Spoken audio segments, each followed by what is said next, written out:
आप सबको मेरा प्यार भरा नमस्कार। आज मेरा टॉपिक है वन वर्ड ऑफ परमार्थ can change your life. And इस बात की पूर्ति के लिए मैं आपको कुछ शब्द कहना चाहूँगी। आज मैं आपको कुछ ऐसी अनमोल बातें बताना चाहूँगी जो आपके जीवन के मायने बदल सकती हैं। हम नहीं जानते कि किसी का कहा गया कोई ऐसा वचन किस प्रकार किसी की ज़िंदगी को बदल सकता है। जैसे मैं आपको इस बात की पूर्ति करने के लिए एक एग्जाम्पल के तौर पे एक छोटी सी स्टोरी बताना चाहूँगी।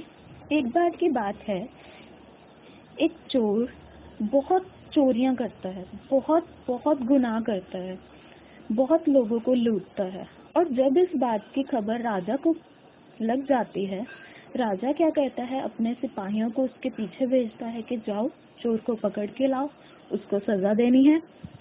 तो सिपाही जैसे ही चोर के पीछे भागते हैं, चोर भागता जाता है अपनी जान बचाने के लिए कि अब तो राजा को सारी सच्चाई पता लग गई है कि मैं चोरी करता था, मैंने गुनाह किए हैं और अब मुझे बहुत सारी सजा मिलेगी। तो चोर क्या करता है, भागता जाता है, सिपाहियों से डरता जाता है और अचानक उसकी निगाह पड़ती है सामने एक मंदिर में कि मंदिर में कोई भजन कीर्तन चल रहा है और मैं जाता हूँ। वो मंदिर में चला जाता है। क्या देखता है, वो मंदिर में जाता है इसलिए ताकि वहाँ शरण लेके वो छुप सके सिपाहियों से। और वो मंदिर में जाता है, मंदिर में वो क्या देखता है कि एक परमात्मा का बंदा, एक गुरु उपदेश कर रहा होता है और उसके कही एक अनमोल वचन उसके कान में पड़ जाते हैं। वो महात्मा की एक वचन सिर्फ सुन के जाता है, जिसमें महात्मा बता रहे होते हैं कि देवी देवता अर्थात किसी भी देवी देवता का, कोई भी देवी देवता हो, उसका कोई भी परछाया नहीं होता। ये बात सुन के वो देखता है कि सिपाही बाहर नहीं है और चोर ये बात सुनता है और वहां से निकल जाता है और भागता जाता है। पर आगे जैसे जैसे वो जाता है, देखता है पीछे सिपाही आके उसको अचानक आगे से आके दबोच लेते हैं, पकड़ लेते हैं। जब वो आगे जाता है तो सिपाही उसको पकड़ के राजा जी के पास पेश कर देते हैं। राजा जी कहते हैं कि हाँ भाई, तूने इतनी इतनी चोरियां की हैं, बता तुझे क्या सजा दी जाए। तो वो अपनी दलील में ये बात बोलता है कि राजा जी मैंने तो कोई चोरी ही नहीं की। इस बात की पूर्ति और इस बात का सबूत राजा जी के पास नहीं होता कि यही चोर है, पर सबको यह बात का भरोसा होता है कि चोरी इसने ही की है। पर सबूत ना होने की वजह से राजा जी भी सोच में पड़ जाते हैं कि क्या किया जाए। राजा जी क्या करते हैं, और राजा जी अपने वजीर को कहते हैं कि बताइए अब इस बात का क्या सल्यूशन निकल सकता है। तो वजीर कहता है कि राजा जी हम ना कुछ ऐसा बनावटी करते हैं जिससे ये अपने आप उगल दे अपने सारे गुनाह। तो उनके प्लानिंग के अनुसार वो लोग क्या करते हैं, एक बहुत बड़ी मूर्त ड्रामेटिक तौर पे बनाते हैं किसी देवी की, और वो कहते हैं कि हम इस देवी से बुलवाएंगे, मतलब उस मूर्त से ड्रामेटिकली क्रिएट करेंगे दैट उसके सामने जाके कि देवी बोल रही है कि क्या गुनाह किया है आपने, बताइए। तो वो इसी प्रकार अपने प्लानिंग पे काम करना शुरू कर देते हैं। जब वो सामने जाते हैं चोर के, तो चोर के आगे वही भयानक सी बड़ी सारी मूर्त खड़ी कर देते हैं और पीछे से ऊंची ऊंची कोई बोलना स्टार्ट कर देता है देवी माता की आवाज में, दैट हाँ जी आपने क्या क्या गुनाह किए हैं मुझे बताओ, मैं आपको सभी गुनाहों से मुक्त करवा दूंगी।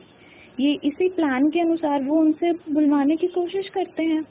पर क्या होता है, वो चोर तो बहुत डर जाता है और अपना गुनाह कबूल करने ही वाला होता है, पर वो क्या देखता है कि सामने उस मूर्त का परछाया पड़ रहा है और उसे उसी महात्मा की कही हुई एक वचन की बात याद आती है कि देवी देवता का कोई परछाया नहीं होता। तो वो बहुत निडर वे से बोलता है कि नहीं, मैंने कोई गुनाह नहीं किया, मैं तो बेकसूर हूँ, मैंने कोई चोरी नहीं की।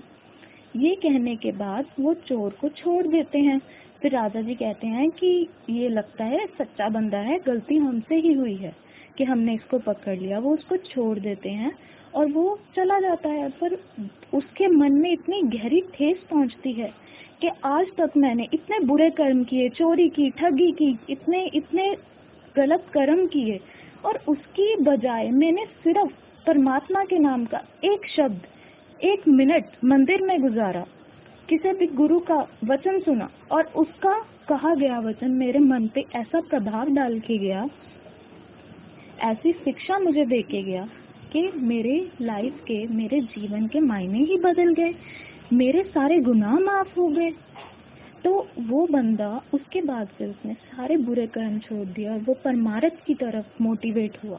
उसने कभी भी अपनी चोरी, ठगी, बेईमानी नहीं की और फैसला किया कि वो अपनी जिंदगी अच्छे तरीके से, ईमानदारी से, हक हलाल की कमाई से गुजारेगा। हम सबको ये बात लगती है कि सुख, असली सुख किस चीज में है। हमें नहीं समझ आता कि कौन सी वस्तु हमें सुख देती है। हर चीज हमें एक टेम्परेरी सुख देती है।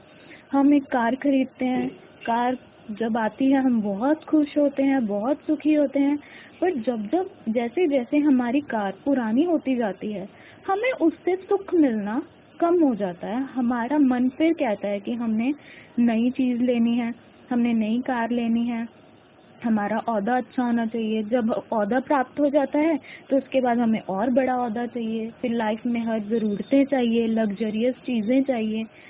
पर सुख हर इस चीज़ में मिलता ज़रूर है, पर वो एक टेम्परेरी बेसिस पे होता है। हमें ये बात जानने में बहुत देरी लग जाती है। हमारा मन कभी कंट्रोल नहीं होता। ये एक तरह का अंधा कुआं है जिसमें हम जितना मर्जी डाल लें ये कभी भी नहीं रुकता। हमें तलाश करना चाहिए, अपने आप से पूछना चाहिए कि हमारे को असली सुख किस चीज में मिल सकता है। असली सुख के लिए गुरु घर में वाणी में एक तुक दी गई है। कहा जाता है, ना सुख विच ग्रस्त दे, ना सुख छड़ गया, सुख है विच विचार दे, सतगुर चरण पे। शुक्रिया जी। मैं चाहती हूँ आज का ये, आप सबको मेरा प्यार भरा नमस्कार। आज मेरा टॉपिक है वन वर्ड ऑफ परमार्थ can change your life. And इस बात की पूर्ति के लिए मैं आपको कुछ शब्द कहना चाहूँगी। आज मैं आपको कुछ ऐसी अनमोल बातें बताना चाहूँगी जो आपके जीवन के मायने बदल सकती